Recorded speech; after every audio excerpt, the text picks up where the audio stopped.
See, distinguished chairperson, Dr. Hansilan, Dr. Shalwan, and a very distinguished audience before me, including Professor Kirti Singh Ji.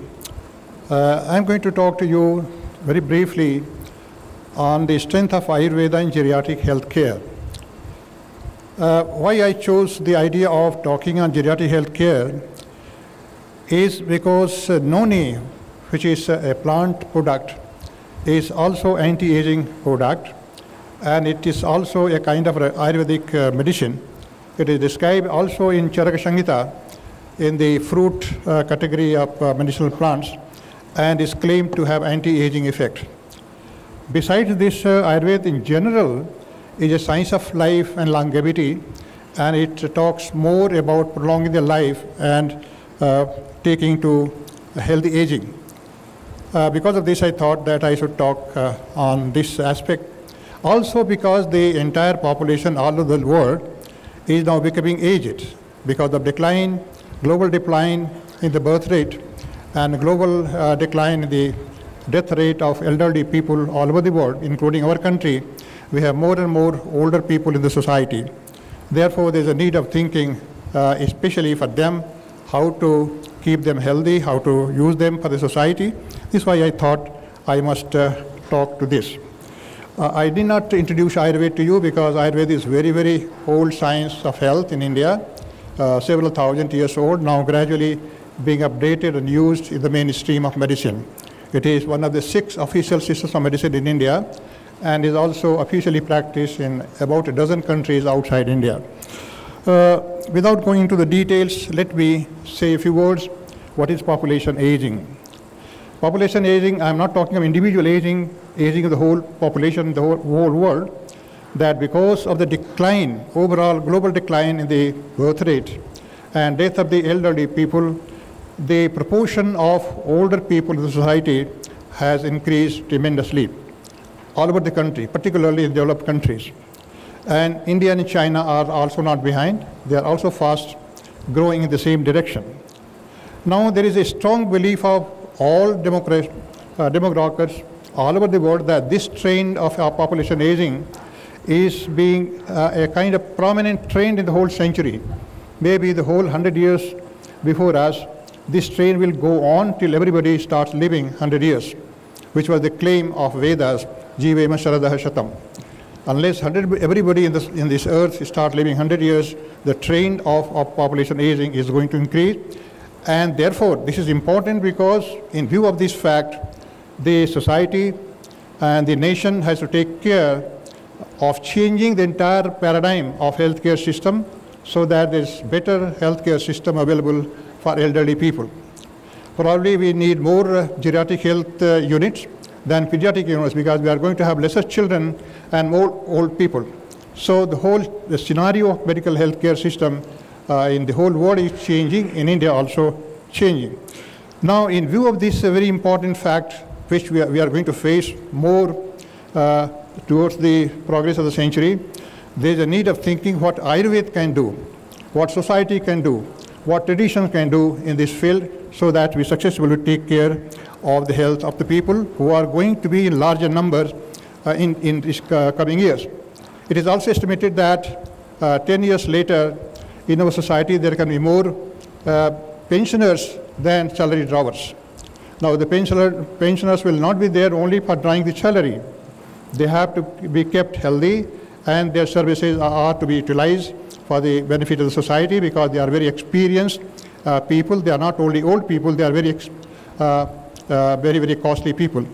So this is what made me to talk to you, to make you aware that the whole scenario is changing and we have to change accordingly. Now here is a small information which many of you may be knowing with what rate population is getting aged. The average population of the whole world in the year 1950 had only 5% of people above 65 years of age. And by the year 2000, it became 69%, and the estimated figure for mid of the century to 2050, it is going to be 19.3 average of the whole world. And things will vary in different countries, mostly depending upon the socioeconomic status.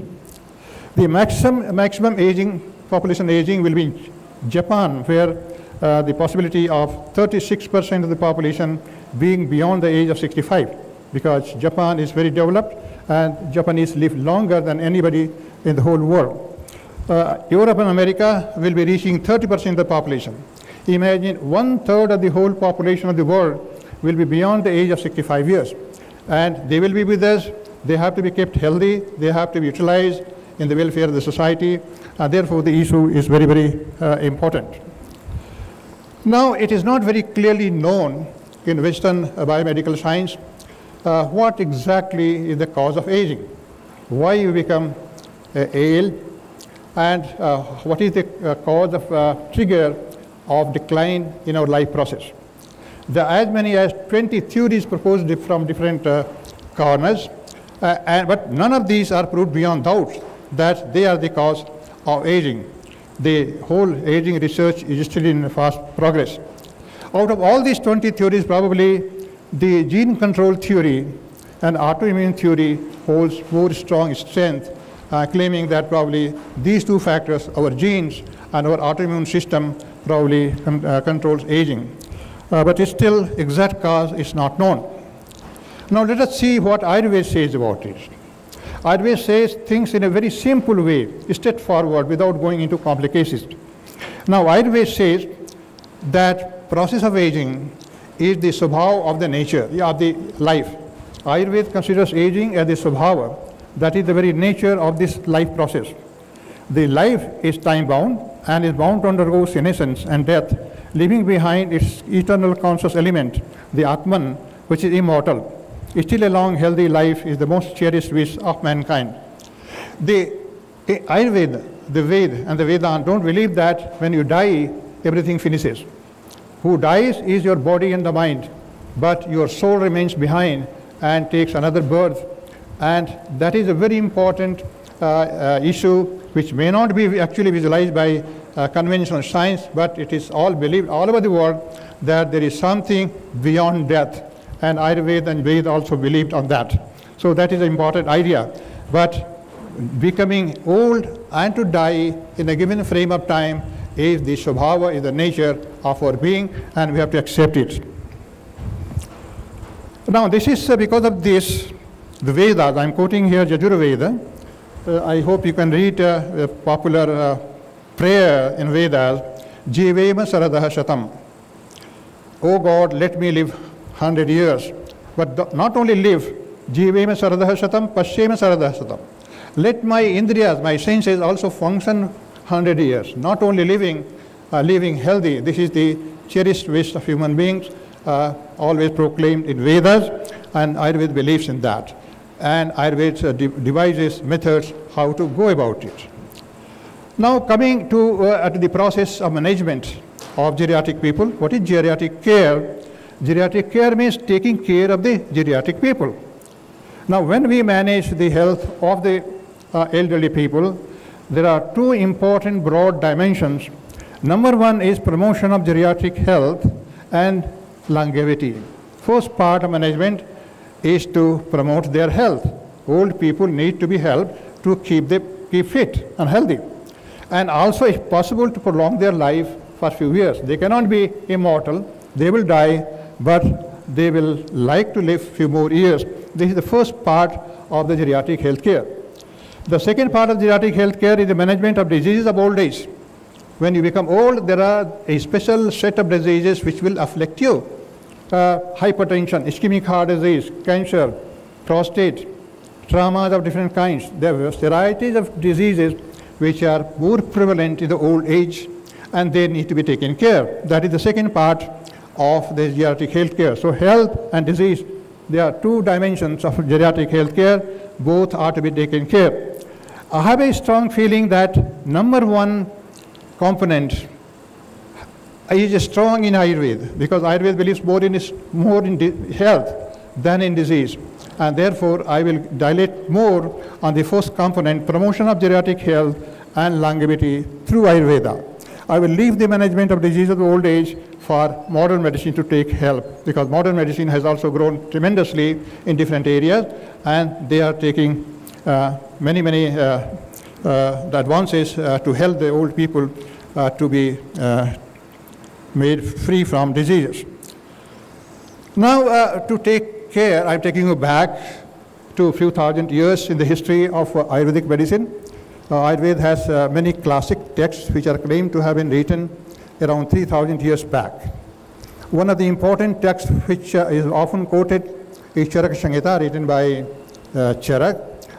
And in all these Samhitas, 3,000 years back, Ayurveda was claimed to be Ashtanga, claimed to have 8 branches, 8 specialties. Ayurveda was not only a generic system of medicine. They were a specialist of different branches. For example, I am a professor of Kaya Chikitsa, internal medicine, but there can be another colleague who will be a specialist in children's disease or geriatric disease. So such specializations already existed in Ayurveda, even in this classical period of Ayurveda. Now, out of all these 8 branches, you see, look to the 6th specialty, Rasayan Tantra. I love this particular area of Ayurveda because this has great potential, great modern potential to be investigated today, because this is the area where geriatrics is tackled. Ayurvedic Rasayan Tantra deals with nutrition, deals with immunology, and deals with geriatrics. And therefore, my concern at this moment of time, with the limited time that I have been given, will be more around the Rasayan Tantra. Let me say that Noni, we are attending the Noni conference here. Noni is also a Rasayan. This has been described by Charaka Samhita as a Rasayan in the Falaberg of plants. So I will talk more about this, but there are other specialties I leave behind. Now, any Rasayan remedies can be in the form of a food, it can be in the form of some medication, or even a lifestyle of a particular type may have a Rasayan effect. All these 3, Aushadhi, Anna, Vihara, all this spectrum of care system may have a Rasayan effect. This is what Ayurveda proclaims. Now, all these things which we claim as a Rasayan produces effect in our body through 3 mechanisms. I will take a minute to explain, because this is very fundamental for Ayurveda. A Rasayan may work at the level of Rasa. Rasa means nutrition. Maybe that a Rasayan which I give is directly nutrient. For no need, maybe a nutrient in itself. May not have a medicine, but it is a nutrient in itself. Could be. But there are many other Rasayanas which they are not nutrient in themselves. They are metabolic boosters. They work at the level of Agni. We have a very strong concept of Agni. Our body has the Agni system which is responsible for digestion, metabolism, and many other activities of the body. So there can be a Rasayan. For example, Pippali, Piper longum is also a Rasayan. It is not a nutrient, but a very strong nutrition booster through metabolism. There can be a 3rd category of Rasayanas who are neither nutrient in themselves, nor they boost the metabolism. They boost the circulation. They are known as Sroto Prasadan. They work on the Srota system, micro channels of the body, and through that they promote the nutrition. So either working at level of Rasa, Agni, or Srotas, all these 3 mechanisms, Rasayan remedy will work and will promote the overall nutritional status of the individual. Now, if this kind of nutritional status increases by use of these measures, what Charak claims in Sanskrit language, Labho Payo Hi Shastanam Rasadinam Rasayanam. The Rasayan is the means of obtaining the best qualities of dhatus. The claim is that probably these Rasayanas help us to transform the quality of our cells and tissues. You become a better person than you were before that. And when this situation is there, when the tissues are of better quality, then life is prolonged, longevity will come, then there will be immunity against disease, and your brain will be stronger, mental power. Because most of the Rasayan drugs are claimed to be neuronutrient. They make the brain stronger. I'm saying this because when you become aged, during the aging process, probably brain is the first organ who starts getting aged. And many symptoms of brain aging start. So this is how a Rasayan works. Maybe Noni might be working in this way. although it has not been studied in this perspective. Every time I come here, I emphasize that there is a need to study Noni under this frame to prove that it is a Rasayan. I consider Noni as a Rasayan. Now, if there is longevity, there is a good immunity, if there is a better mental power, means the person is rejuvenated. This is called rejuvenation. This is why sometimes Rasayan is also known as Kaya Kalpa. We transform the body. We don't make them immortal. They have to die, but they are transformed and their health is very, very superior. Now, there are many, many kinds of Rasayanas. I will not go into detail. There are many Rasayanas which are used in normal person to promote the health. No, even a normal person, very, very normal person can use them to have better health, better quality of tissues and cells. They are known as Kame Rasayan. But there are many specific Rasayanas which are used in diseased persons to make them capable to fight with the disease. For example, I hope you have heard Shilajit. Shilajit is a Rasayan which is a Rasayan for diabetics. If there is a diabetic person takes Shilajit, he has a better power to fight with diabetes. So like that. So there can be Kame Rasayan or Naimittik Rasayan, two kinds of broad Rasayanas there. And then there are many very varieties are described, which I will not go into detail because of lack of time. But sometimes Rasayanas may be cells and tissue specific. For example, there is a category of Rasayan known as Medhya Rasayan. Medhya means something which is beneficial for the Medha. Medha is directly an attribute of the brain. So if somebody wants to use a Rasayan which is specific for the Medha or the brain, he should use a Medhya Rasayan. Ashwagandha is a Medhya Rasayan. Brahmi is a Medhya Rasayan. There are many others. Brahmi is also a Medhya Rasayan.